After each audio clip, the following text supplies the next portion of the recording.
क्या हुआ माँ, तुम ऐसे उदास क्यों बैठी हो? अरे बेटा, तेरा बड़ा भाई कब सुधरेगा?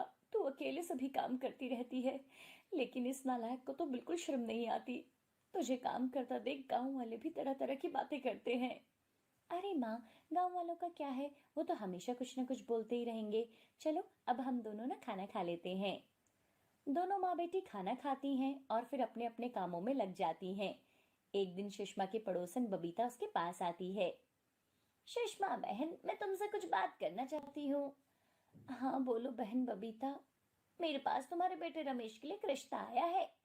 लेकिन बबीता बहन, तुझे पता है ना, मेरा बेटा एक नंबर का कामचोर है।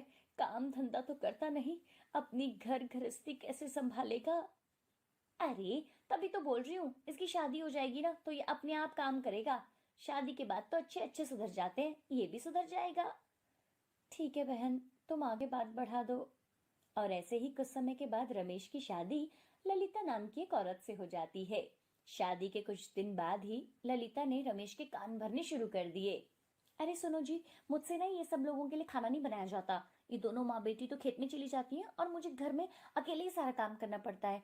मैं चाहती हूँ कि घर का बंटवारा कर लो। मीना की शादी के बाद अगर माँ ने जमीन मीना के नाम कर दी तो तुम बस शक्ल देखते ही रह जाओगे। अरे तुम ये कैसी बातें कर रही हो? लड़कियां तो शादी के बाद अपने ससुराल चली जाती हैं और सारी जमीन लड़कों के नाम ही रहती है। अरे तुमने कभी तो खेती बाड़ी की नहीं है। खेतों पर तो काम हमेशा मीना ही करती आई है। वैसे भी वो माँ की लाडली है, इसलिए वो मीना को जायदाद का आधा हिस्सा जरूर दे देंगी। ललिता की बात सुनकर रमेश भी बंटवारा करने के लिए मन बना लेता है। इसलिए अगले दिन वो अपनी माँ के पास जाता है। माँ माँ, मैं चाहता हूँ कि आप घर का बंटवारा कर दो। अरे ये तू कैसी बातें कर रहा है? अभी कुछ ही दिन हुए हैं तेरी शादी को और तूने घर के बंटवारे के बारे में भी सोच लिया। तभी वहां पर मीना आती है। क्या हुआ माँ, आप इतनी परेशान क्यों हो? क्या हुआ भैया? अरे कुछ नहीं, मैं तो माँ को बोल रहा था कि मैं अलग से घर बनाना चाहता हूँ, इसलिए हम दोनों में बंटवारा कर दो। लेकिन भैया, ये सब तो आपका ही है, इसमें बंटवारे की क्या जरूरत? तभी सुषमा बोलती है। नहीं मीना, इससे ज्यादा अधिकार इस घर और जमीन पर तेरा है बेटी। अगर ये बंटवारा करना चाहता है तो मैं इसे इसके हिस्से की जमीन दे दूंगी। अगले दिन रमेश जायदाद के पेपर बनवा कर ले आता है और सुषमा से उस पर दस्तखत करवा लेता है। अब से ये घर और जंगल की जमीन आपकी और खेत मेरे। ये क्या बोल रहे हो तुम? मैं वही बोल रहा हूँ जो उस पर लिखा है। कल को मीना की शादी के बाद खेत कौन संभालेगा, इसलिए खेतों की जिम्मेदारी मैंने खुद पर ले ली है। मीना समझ गई थी कि उसके भाई ने उसके साथ धोखा किया है। ठीक है भैया, आपने ये सब हमारे भले के लिए ही किया होगा। लेकिन सुषमा रमेश की इस हरकत से बहुत दुखी थी। दूसरी तरफ रमेश उस जमीन का कुछ हिस्सा बेचकर अपने लिए अलग से घर बनवा लेता है। देखा जी आपने, अगर मैं घर का बंटवारा नहीं करवाती ना तो पूरी जिंदगी आप उसी घर में रहते। हाँ, और उनकी जली कुटी भी सुनते। हाँ ललिता, अब हमारे पास अपना घर और पैसा जमीन सब है। अब तो राजा रानी की तरह रहेंगे हम दोनों। उधर मीना अपनी जंगल वाली जमीन पर पेड़ों को देखने के लिए जाती है। जंगल के उस हिस्से में मीना के पिता ने जामुन के पेड़ लगाए हुए थे, लेकिन जामुन केवल साल में एक बार ही लगा करते थे और उनसे बहुत कम कमाई हो पाती थी। मुझे सभी पेड़ों की साफ सफाई करनी चाहिए और इनको खाद पानी की भी जरूरत है। मीना उस जंगल की साफ सफाई करती है और सभी पेड़ों में पानी डालती है। आधे दिन में ही उसका सारा काम खत्म हो जाता है। यहाँ का तो सारा काम खत्म हो गया, अब मैं बाकी दिन क्या करूं? अगर भैया हमें थोड़ी सी खेती वाली जमीन दे देते तो मैं भी कुछ खेती कर लेती, लेकिन अब दिन भर मैं क्या करूंगी? मीना दिन भर वहीं बैठी रहती है और शाम होने पर वो अपने घर वापस चली जाती है। क्या हुआ बेटा, तू परेशान क्यों है? माँ, मैं जंगल में साफ सफाई तो कर आई हूँ और पेड़ों को खाद और पानी भी दे दिया, लेकिन मैं कल से क्या करूंगी? अरे बेटी, तू चिंता मत कर। मैंने तेरी शादी के लिए कुछ पैसे जोड़ रखे हैं। अब बस तेरे लिए एक अच्छा सा लड़का देखकर मैं तुझे विदा करना चाहती हूँ। मैं तो जैसे तैसे अपना जीवन काट लूंगी बेटा। नहीं माँ, मैं तुम्हें छोड़कर कहीं नहीं जाऊंगी। और मीना अपनी माँ के गले लग जाती है। अगले दिन जब मीना जंगल में जाती है तो उसे जंगल में एक गाय दिखाई देती है और उसके पैर से खून निकल रहा था। अरे, ये किसकी गाय है? लगता है इसे गांव वालों ने ना यहाँ से मार कर भगाया होगा। मीना अपना पल्लू फाड़ती है और उस गाय के पैर पर बांध देती है और उसे जंगल से हरी हरी घास काट कर डाल देती है। क्यों ना मैं इस गाय को अपने साथ अपने घर ले चलूं? कुछ समय बाद ये शायद दूध देने लगे और इस बहाने मेरा मन भी लगा रहेगा। और मीना उस गाय को अपने साथ अपने घर ले आती है और अपनी माँ को सारी बात बताती है। ये तूने बहुत अच्छा किया बेटा। मेरा भी घर में खाली बैठे बैठे मन नहीं लगता था। अब इसके आने से घर में रौनक सी आ गई है। अगले दिन सुबह मीना गाय का गोबर एक टोकरी में भर लेती है और उसे जंगल में जाकर पेड़ों के पास डाल देती है और जंगल की साफ सफाई में लग जाती है। आते समय वो जंगल से गाय के लिए घास काट लेती है और घर आकर गाय को चारा डालती है।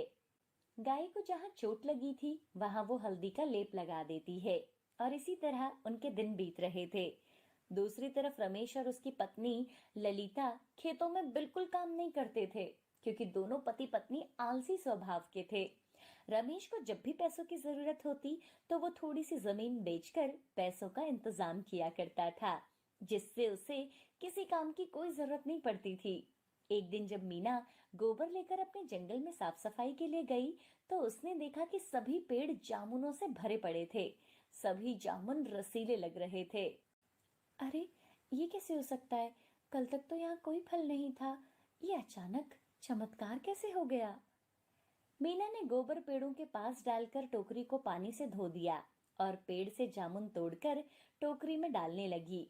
कुछ ही देर में उसकी टोकरी जामुनों से भर गई। अभी तो सभी पेड़ जामुनों से भरे ही हुए हैं। मैं एक काम करती हूँ, मैं इन्हें बाजार में बेच आती हूँ।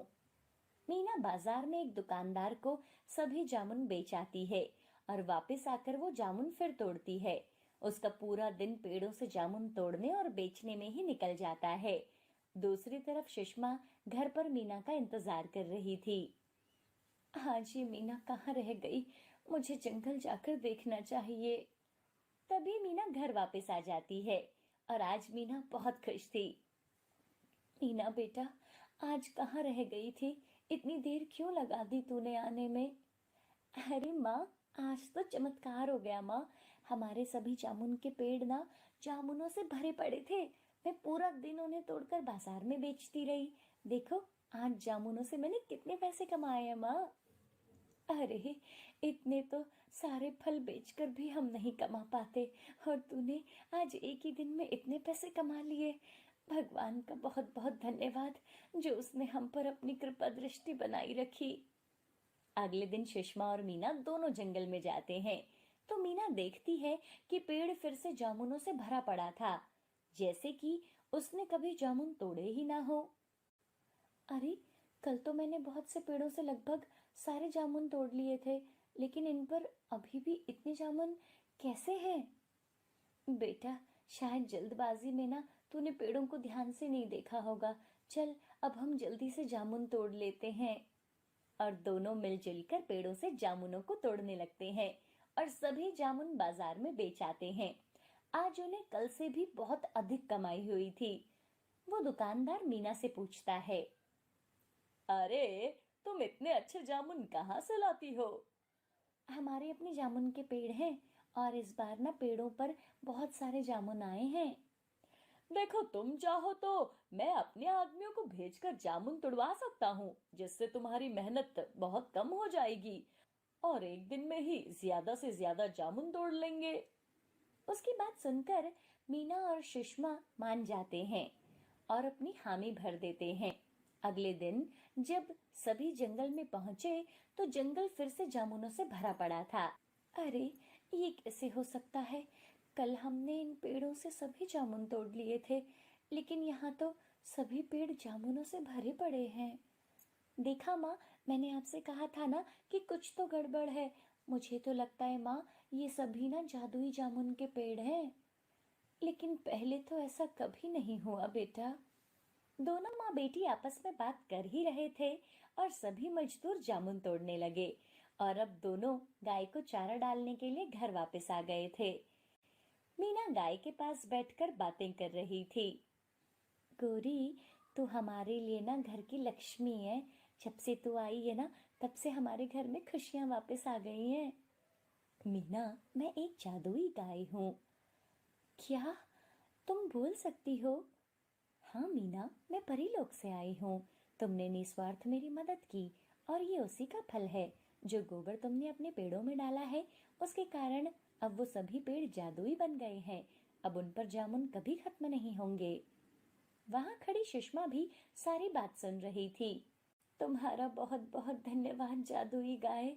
आज तुम्हारे कारण हमें जीवन में पहली बार सुख नसीब हो पाया है।